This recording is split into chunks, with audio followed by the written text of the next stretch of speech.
Arthur jammed both hands against the old pickup steering wheel as gravel exploded beneath the tires, the bus carrying Helen already shrinking into the pale morning distance. The small velvet ring box on the seat beside him bounced with every run in the road, unopened for nearly 15 years. If he reached the station 1 minute too late, the only woman who had quietly loved him would leave believing he had never cared at all. She had not cried when she bought the ticket. The station clerk would remember that. Helen had simply thanked him with the same gentle smile she offered everyone in town, though the corners of her eyes carried a sadness no smile could hide. She had told no one goodbye except the children in her classroom. And Arthur had been the reason. If you've ever realized the meaning of someone's words only after silence replaced them, then you already know how heavy regret can become. Only 3 days earlier, the whole town had been laughing beneath strings of lanterns outside the church hall after the annual school fundraiser. Helen had spent the evening helping children carry homemade pies and collecting donations with that quiet patience everyone admired. Arthur had stayed longer than he usually did, mostly because she kept finding reasons to bring him another cup of coffee or ask his opinion about something that hardly needed answering. The teasing began, as it often did. Arthur, old Ben chuckled loud enough for half the crowd to hear. That teacher spends more time looking for you than her students. Laughter rolled across the tables. Arthur rubbed the back of his neck, embarrassed more than offended. He had grown used to the jokes. They always seemed harmless because, in his mind, they could never possibly be true. Helen only lowered her eyes and smiled. Try to quiet everyone. Arthur laughed and shook his head. At this rate, you'll never get married. The word slipped out as lightly as dust carried on a summer breeze. For a heartbeat, Helen stood perfectly still. She looked at him with an expression he had never taken the time to understand. Then, almost too softly to hear, she whispered, "Only if you ask me." Arthur blinked, certain he had misunderstood. Before he could answer, before he could even ask what she meant, Helen turned, walked quietly through the gathering, and disappeared into the warm evening, leaving behind a silence that somehow felt louder than every laugh that had come before. Now, racing down that lonely country road, Arthur could hear nothing else. Not the truck, not the wind. Only the sentence he should have answered while he still had the chance. Ahead, beyond the next rise, the road curved toward the station. And somewhere beyond it, Helen was leaving. Arthur never made it to the station in time. By the time his pickup rolled into gravel parking lot, the bus had already disappeared beyond the western hills. The ticket clerk glanced toward the empty road, then back at the rancher whose breathing hadn't yet settled. "You just missed her," the old man said quietly. "Left about 10 minutes ago." Arthur stood motionless. 10 minutes. After surviving droughts, blizzards, and the day he buried his wife, 10 minutes suddenly felt like the longest distance a man could ever travel. He drove home in silence. The ranch greeted him exactly as it always had. The weathered barn, the white fence needing another coat of paint, the windmill turning lazily above the pasture. Nothing had changed. Yet everything had.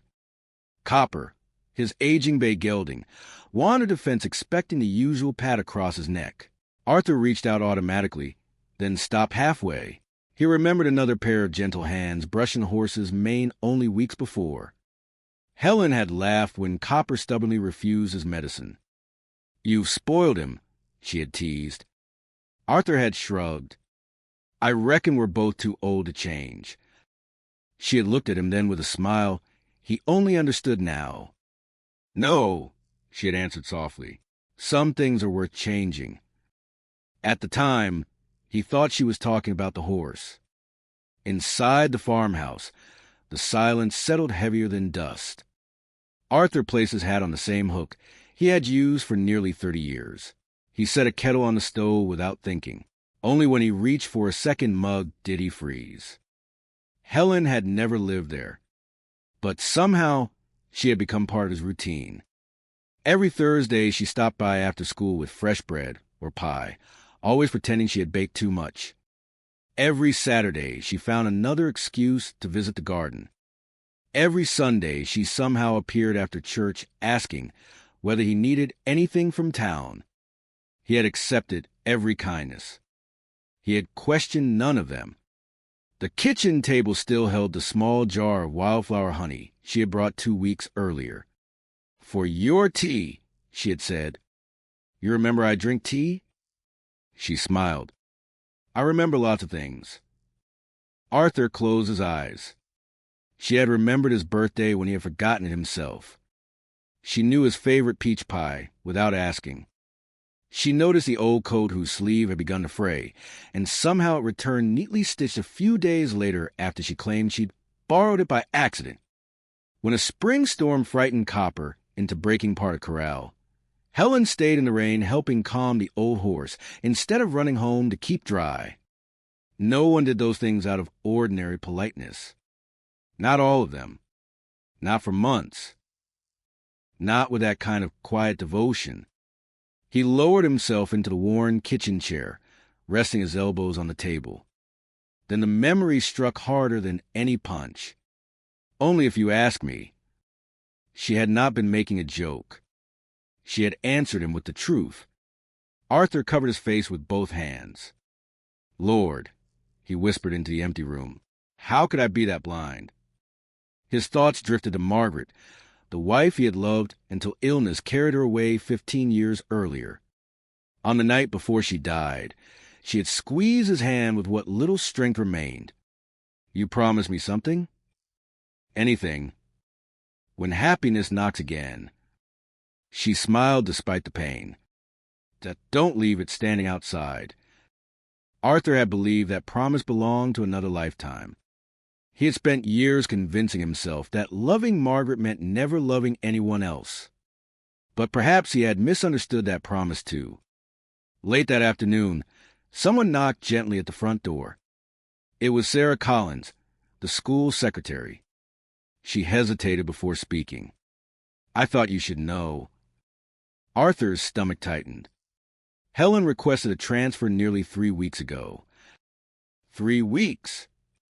Sarah nodded. "The papers were approved yesterday." Arthur stared at her. So, she'd already decided before the fundraiser. "I don't think she wanted to," Sarah answered carefully, "but she believed staying here would only make things harder." She reached into her handbag and handed him a folded envelope. "She asked me to give you this only if she had already left." Arthur accepted it with trembling hands, but could not bring himself to open it. As Sarah quietly walked back toward town, Arthur remained alone on the porch, staring at Helen's handwriting. The evening breeze lifted one corner of the envelope. For the first time in many years, Arthur was no longer afraid of growing old. He was afraid of growing old without ever telling Helen the truth.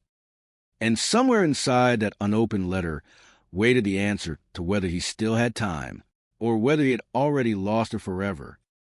Arthur did not open Helen's letter that night.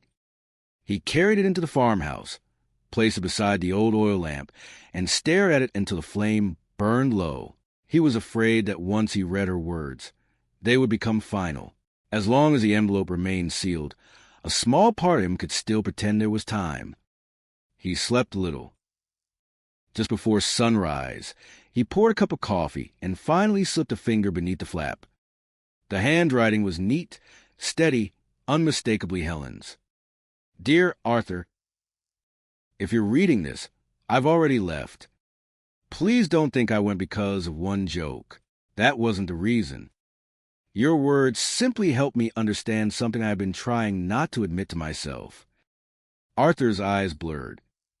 "I came to this town expecting to stay only 1 school year.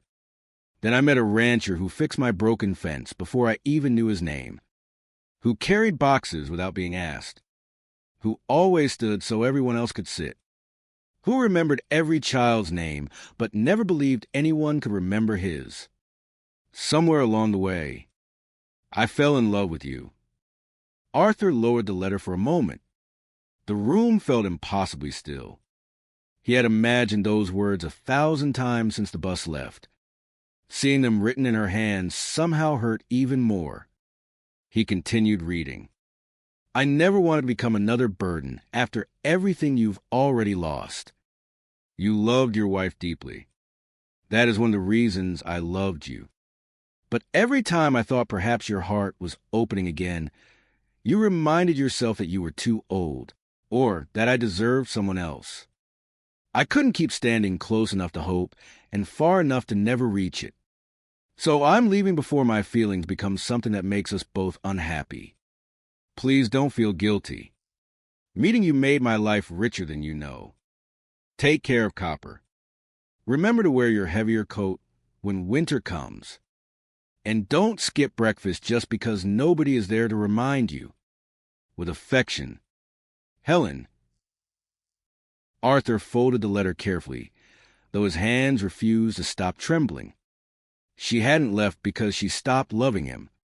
She had left because she loved him too much to keep living beside a man who believed happiness no longer belonged to him. For the first time since Margaret's funeral, Arthur cried without trying to hide it. Not loud. Not dramatically. Just quiet tears falling onto weathered hands that had spent years believing they were meant only for work. By mid-morning, word had quietly spread through town that Helen had gone. The conversations outside Miller's Mercantile were softer than usual. Even those who enjoyed teasing Arthur no longer found the joke amusing. Old Ben removed his hat when Arthur walked by. "I'm sorry," he said. Arthur looked at him. "For what?" "We all saw it." Arthur frowned. "Saw what?" Ben sighed. "The way that woman looked at you." Across the street, Mrs. Dawson, who owned the bakery, stepped outside carrying a small paper sack. Helen paid for this yesterday. Arthur accepted it without understanding. Inside were 2 cinnamon rolls. A small note rested beneath them. "One for you. One because you'll forget to eat unless someone insists." Mrs. Dawson smiled sadly. She did that almost every Friday. Arthur stared at the pastries, as if they were evidence from another life. How many quiet acts of love had he mistaken for simple kindness? The answer followed him everywhere. At the feed store, someone mentioned Helen had secretly purchased new books whenever a student's family couldn't afford supplies. At church, the pastor told Arthur she often stayed after everyone left just to straighten the pews because she knew older volunteers became tired. One ranch hand laughed gently. "You know she learned how to make peach pie just because you once said your late wife baked the best one in Montana." Arthur closed his eyes. He had praised that pie only once. Helen had remembered every word. That afternoon, he wandered into the small schoolhouse. Summer break had left the classrooms quiet. Mrs. Evans, the principal, unlocked Helen's room without saying much. Everything was neat. Small desks stood in careful rows. Children's drawings still decorated the walls. A vase of dried prairie flowers rested beside the window. Arthur slowly walked to the teacher's desk. There lay a notebook. Mrs. Evans smiled softly. She kept little notes about her students. Arthur nodded.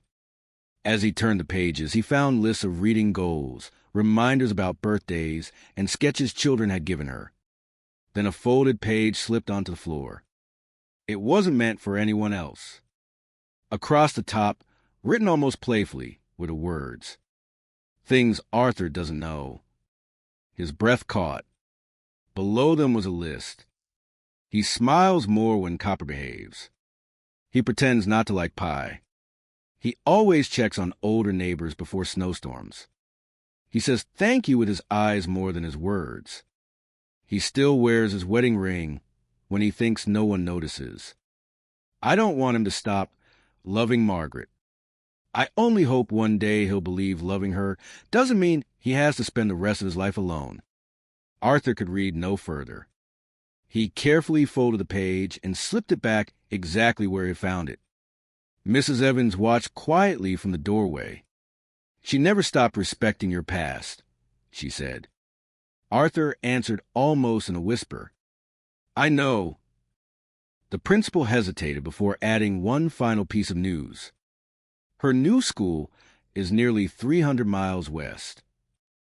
Arthur slowly looked up. She starts Monday morning.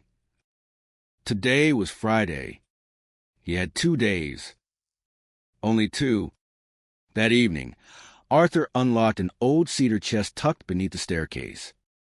Inside rested photographs, Margaret's Bible, a faded wedding program, and a small velvet ring box. He had planned to keep it there until the day he died. Instead, he slipped it into his coat pocket. Standing before Margaret's photograph, he spoke aloud. I kept my promise to love you. His voice broke. But I almost broke the promise I made to you. The room remained silent. Yet somehow it no longer felt empty. Arthur picked up his hat. Tomorrow he would clean the old pickup. He would shave. He would put on the suit that had not seen daylight in years. And before another sunrise passed, he intended to ask the only question that truly mattered. Arthur was awake long before dawn. The ranch house still rested beneath the gray hush of early morning when he lit the kitchen lamp and stood before the bedroom mirror. For a long moment, he simply looked at the man staring back. More silver than brown now. Lines carved deep by years beneath the sun. Hands rough enough to tell the story of every fence repaired, every calf delivered, every grave dug. For years he had looked into that same mirror and seen only someone whose best days belonged to the past. Today, for the first time, he wondered if Helen had been seeing someone entirely different. He shaved carefully, nicking his chin once because his hands refused to stay steady. Then he opened the cedar chest again and lifted out the dark suit he had worn only twice in 15 years, once at Margaret's funeral and once at the wedding of a nephew. The fabric no longer fit quite the way it once had. Neither did the man inside it. Before leaving, Arthur walked to the small hill overlooking the ranch. A single oak tree shaded the quiet place where Margaret rested. He removed his hat. I've talked to you 1,000 times, he said softly, usually because I didn't know what else to do. The prairie answered only with a gentle breeze. I thought loving someone again meant leaving you behind. His eyes settled on the simple headstone. I know now. It doesn't. He knelt slowly. You taught me what love looks like. Helen reminded me it can still exist. Arthur smiled through damp eyes. I hope you like her. The silence no longer felt like loneliness. It felt like permission. When he stood again, something inside him had finally become lighter. He climbed into the old pickup with the velvet ring box resting safely inside his coat pocket.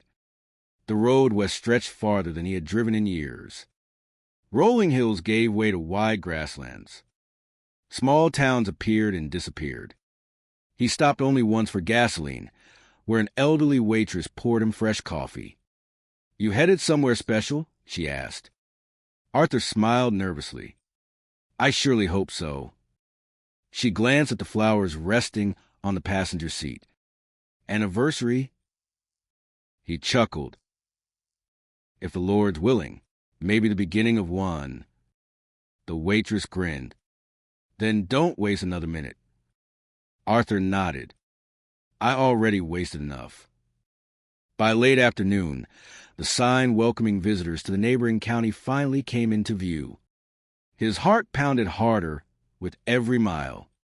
He checked the folded note Mrs. Evans had written with Helen's new school address. One more turn. Another narrow road. A row of maple trees. Then he saw it. A modest brick schoolhouse standing quietly beneath the summer sun. Children's laughter drifted through open windows. Arthur parked across the street. Suddenly, the courage that had carried him 300 miles threatened to disappear. What if she no longer wanted to see him? What if she had already decided to let him become nothing more than a memory? He almost started the truck again. Then he reached into his pocket and touched the ring box. No, he whispered to himself. Not this time. The final school bell rang. Children poured in the front doors, carrying books and laughing with a carefree joy only childhood could create. Arthur waited. Teacher after teacher stepped outside. Then, Helen appeared. She carried a stack of notebooks against her chest. She looked tired, but beautiful. For a brief second, she didn't notice him. Then her eyes lifted across the street. Everything stopped. The notebooks nearly slipped from her hands. She stared at him as though she couldn't decide whether he was real or another impossible wish. Arthur crossed the street slowly.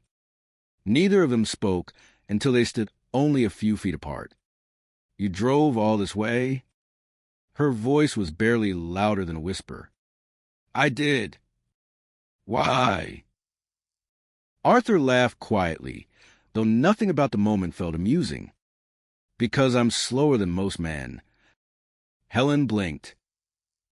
"I don't understand." "I spent months trying to understand why this ranch suddenly felt less empty whenever you visited." He looked down for a moment before meeting her eyes again. "I kept telling myself you were just kind."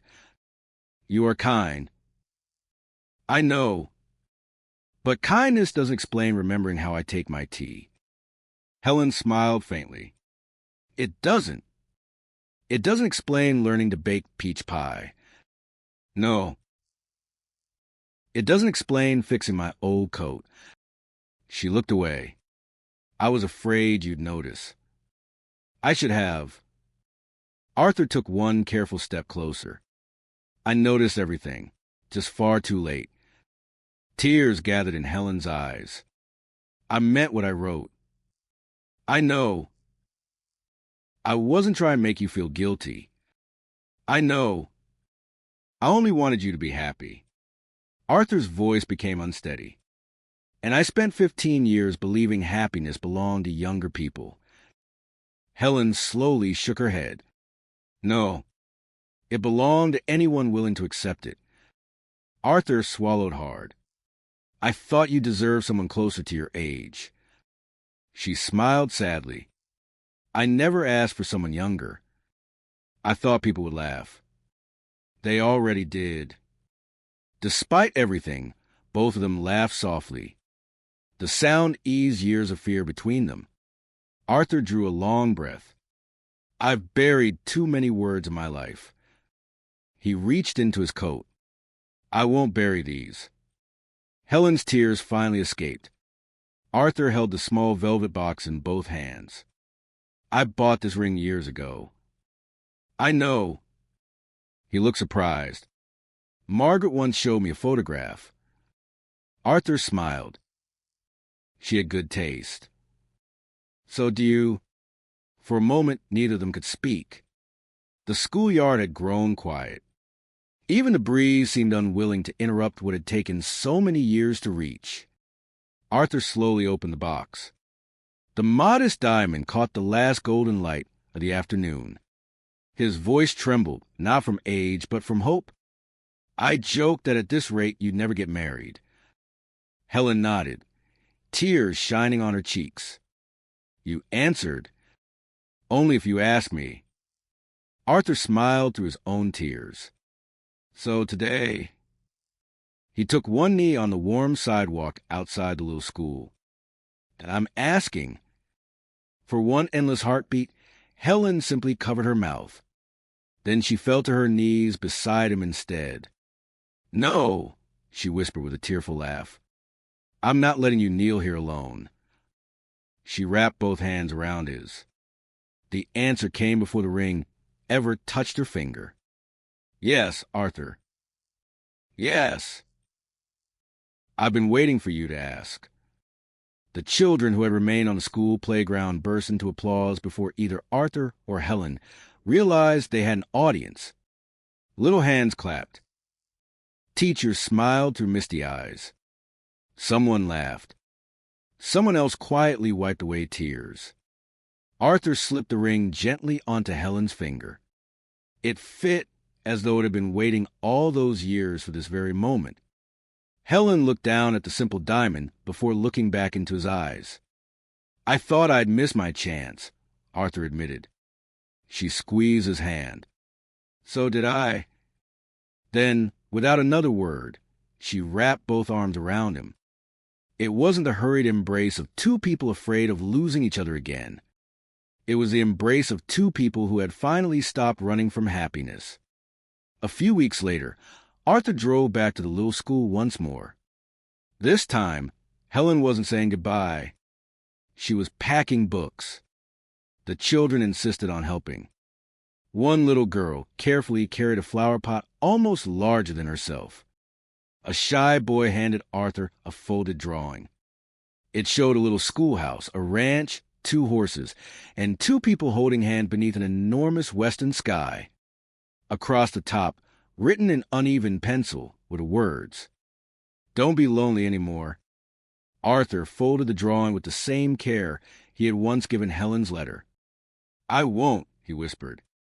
The wedding took place on a cool autumn afternoon beside the old oak tree overlooking Arthur's ranch.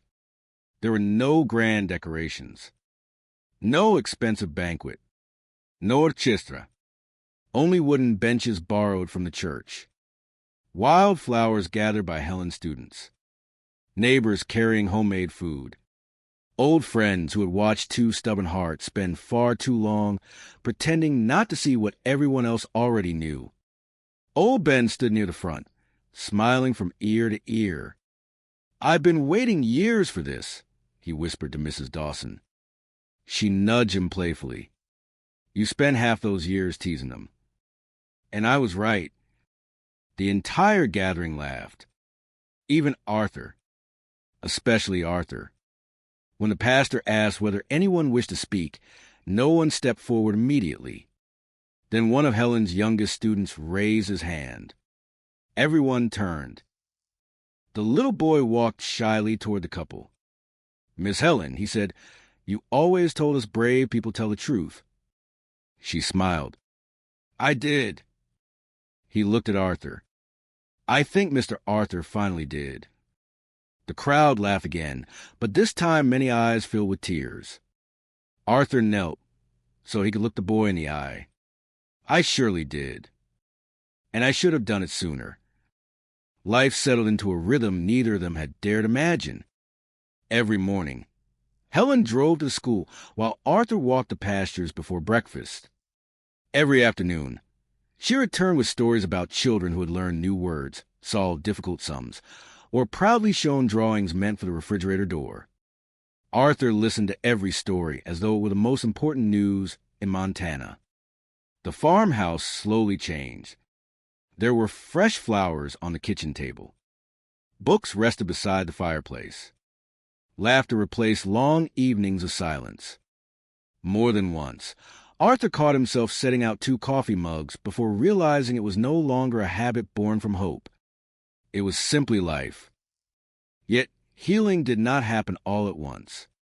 Some nights Arthur still woke before sunrise and instinctively reached toward the empty side of the bed, remembering years of loneliness before realizing Helen was quietly sleeping beside him. Sometimes Helen found him standing on the porch after dark, watching the road. "You still checking for trouble?" she asked one evening. He smiled sheepishly. "I reckon old habits are stubborn." She slipped her hand into his. "You don't have to wait alone anymore." After that, he checked the road less often.